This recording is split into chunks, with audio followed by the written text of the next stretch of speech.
गुरु सत्ताय नमः।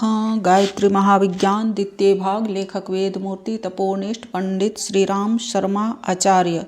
गायत्री अभियान की विधि। आइए पढ़ते हैं, सुनते हैं और समझने का प्रयास करते हैं।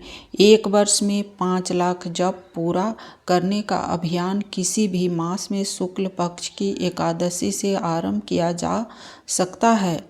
गायत्री का आविर्भाव शुक्ल पक्ष की 10वीं को मध्य रात्रि में हुआ है, इसलिए उसका उपवास पुण्य दूसरे दिन एकादशी को माना जाता है।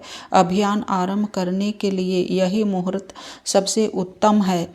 जिस एकादशी से आरंभ किया जाए 1 वर्ष बाद उसी एकादशी को समाप्त करना चाहिए। महीने की दोनों एकादशियों को उपवास करना चाहिए। उपवास में दूध, दही, छाछ, शाक आदि सात्विक पदार्थ लिए जा सकते हैं जो एक समय भोजन करके काम चला सके, वे वैसा करें।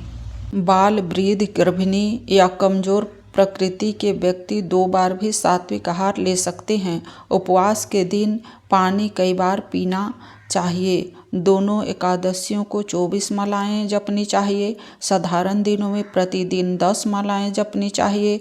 वर्ष में 3 संध्याएं होती है, उन्हें नवदुर्गाएं कहते हैं। इन नवदुर्गाओं में 24 हजार के 3 अनुष्ठान कर लेने चाहिए। जैसे प्रतिदिन प्रातः काल, मध्याह्न, शाम काल की 3 संध्याएं होती है, वैसे ही वर्ष में ऋतु परिवर्तन की संधियों में 3 नवदुर्गाएं होती है। वर्षा के अंत और शीत के आरंभ में अश्विन शुक्ल 1 से लेकर 9 तक, शीत के अंत और ग्रीष्म के आरंभ में चैत्र शुक्ल 1 से लेकर 9 तक, ग्रीष्म के अंत में वर्षा के आरंभ में ज्येष्ठ के 1 से लेकर 9 तक। यह 3 नवदुर्गाएं हैं। गायत्री जयंती का पूर्णाहुति दिन होने से वह भी नवदुर्गाओं में जोड़ दिया गया है। इस प्रकार 10 दिन की इन संध्याओं में 24 माला प्रतिदिन के हिसाब से 24,000 जप हो जाते हैं। इस प्रकार 1 वर्ष में 5 लाख जप पूरा हो जाता है। संख्या का हिसाब इस प्रकार और भी अच्छी तरह समझ में आ सकता है।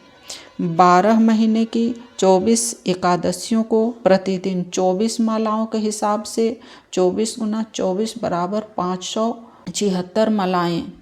दूसरा 10 दिन की 3 कुल 30 दिन नवदुर्गाओं में प्रतिदिन की 24 मालाओं के हिसाब से 30 × 24 बराबर 720 मालाएं। तीसरा 3 वर्ष के 360 दिन में से उपयुक्त 30 + 24 बराबर 45 दिन काटकर शेष 306 दिन में 10 माला प्रतिदिन के हिसाब से 3060 मालाएं। प्रतिदिन रविवार को 5 माला अधिक जपनी चाहिए, अर्थात 10 की जगह 15 माला रविवार को जपी जाए। इस प्रकार 1 वर्ष की 52 जोड़ 5 बराबर 260 मालाएं। इस प्रकार कुल मिलाकर 576 जोड़, 720 जोड़, 3060 जोड़, 260 बराबर 4616 मालाएं हुई। एक माला में 108 दाने होते हैं। इस तरह 4616 × 108 बराबर 4,98,128 कुल जप हुआ। 5 लाख में करीब 1900 कम है। 24 मालाएं पूर्णाहुति के अंतिम दिन शेष जप एवं हवन करके पूरी की जाती है। इस प्रकार 5 लाख जप पूरे हो जाते हैं। 3 नवदुर्गाओं में काम सेवन, पलंग पर सोना, दूसरे व्यक्ति से हजामत बनवाना, चमड़े का जूता पहनना, मदमांस का सेवन आदि बातें विशेष रूप से वर्जित है। शेष दिनों में सामान्य जीवन क्रम रखा जा सकता है, उसमें किसी विशेष तपश्चर्याओं का प्रतिबंध नहीं है। महीने में 1 बार शुक्ल पक्ष की एकादशी को 108 मंत्रों से हवन कर लेना चाहिए। हवन की विधि गायत्री महाविज्ञान के प्रथम भाग में बता चुके हैं। अभियान एक प्रकार का लक्ष्यभेद है। इसके लिए किसी पथदर्शक एवं शिक्षक की नियुक्ति आवश्यक है, जिससे कि बीच बीच में जो अनुभव हो उनके संबंध में परामर्श किया जाता रहे। कई बार जबकि प्रगति में बाधा उपस्थित होती है तो उसका उपाय अनुभवी मार्गदर्शक से जाना जा सकता है। शुद्ध होकर प्रातः शाम दोनों समय जप किया जा सकता है। प्रातःकाल उपासना में अधिक समय लगाना चाहिए। संध्या के लिए तो कम भाग ही छोड़ना चाहिए। जप के समय मस्तक के मध्य भाग अथवा हृदय में प्रकाश पुंज गायत्री का ध्यान करते जाना चाहिए। साधारणतः 1 घंटे में 10 मालाएं जपी जा सकती है। अनुष्ठान के दिनों में 2.5 घंटे प्रतिदिन और साधारण दिनों 1 घंटा प्रतिदिन उपासना में लगा देना कुछ विशेष बात नहीं है।